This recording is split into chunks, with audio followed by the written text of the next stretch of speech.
পুঁতিকে তাই হরিনাম লেখা হলো। শোভাচারী হাত দণ্ডে নিশান বাঁধিল, জয় হরিচাঁদ জয় গুরুচাঁদ তাতে লেখা হলো। তারক চাঁদ এই নিশান আবিষ্কার কইল। কোথায় থেকে আবিষ্কার করছে, কে দিছে তারক গোসাই? আবার সেই নিশান শক্তিশালী দিয়েছে কোথায়? আর হরিভক্তরা কোথায় পাইছে? আমরা কি করতেছি?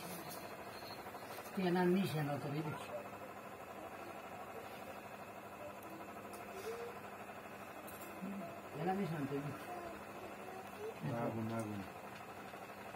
মতুয়ারা সেই থেকে তারক চাঁদের লাল নিশান বহন করে শ্রীধামে ওরাকান্দির নানা ধর্মীয় অনুষ্ঠানে এবং দেশের বিভিন্ন প্রান্তে নানা হরিসভায়, মহোৎসব, শ্রী শ্রী হরিমন্দির উদ্বোধনেও নানা মতুয়া ধর্ম সম্মেলনে যোগদান করে থাকে। যাতায়াতের পথে মতুয়াদের কোনো বিপদ আপদ হয় না। শ্রী শ্রী হরিচাঁদ, শান্তিমা ও শঙ্কর শঙ্করী তাদের বিপদ আপদ থেকে রক্ষা করেন। যখন আমরা যাইতেছি কতগুলো বুঝ দলপতি হোক বা যেই হোক, সবাই ওঠো হবে, নিশান বান্ধা হয়েছে বা থো হয়েছে খানে কারাকে দিয়া সুন্দরভাবে সমস্ত উঠবে।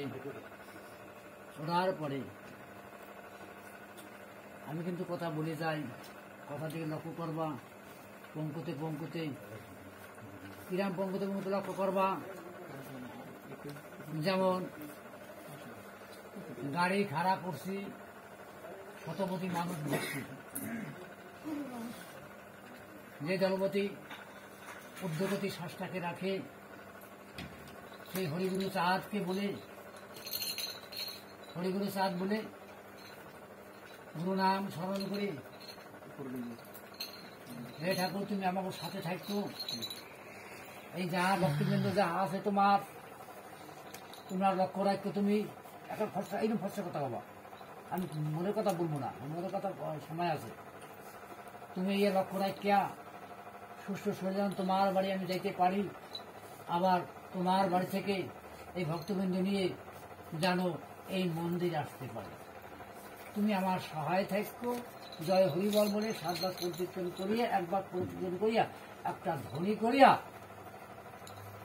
মাথায় রাখিয়া পা দেবা, ডান পা দেবা, এখানে রওনা করবা। নিশানা যদি রান্নাঘরে কষ্ট করে যায়, খাদ্যের কোনো অভাব থাকে না। যেমন এই নিশান খান আমি ধরলাম, আমি এই রান্নাঘরে একটু কষ্ট করলাম, খাদ্যের অভাব থাকে না। আর এটা আমার গুরুসাদের বাণী এবং আমার গুরুর কৃপা। এইরকমের কার্য করবা, আগে ওঠার চেষ্টা করবা না, সবাইকে বসাবা। যারা এই পরিচালনা আসছে, যারা এই কর্ম আজ করো, তারা সূক্ষ্মভাবে নিজেরটা নিজে চেষ্টা করবা না আমি বড়, লোকে বড় বানাইবে, আমি বড় হব। যাও কোথায়? ত্রয়োদশী লক্ষ জনী বেদ করিয়া মানব জন্ম পাইছি, দুর্লভ জন্ম, এরপর আর কি চাও? গুরুর কৃপায় কেবলাম সেই মাত্র বল, পুনর মানুষ জন্ম সফল। কিন্তু কই, মুখে বলি, কাজের কিছু কই না। আজকে বাবা আমরা গুরু যে জিনিসটা কি আমরা বুঝি না। এরা বলছে সুশীলের মতন মানুষ, আমি দুঃখ প্রকাশ করছি, তারপর দুঃখ প্রকাশ করছি। কবে বুঝবি আর কবে খাবি? আমি বাবা একদিন তুমি খারাপ করে না, কি লেগে জানো না বাবা, আসলে এই দুই বেরির মধ্যে বাবা কোনো সময় ধর্মীয় কিছু ছিলই না, ছিল না।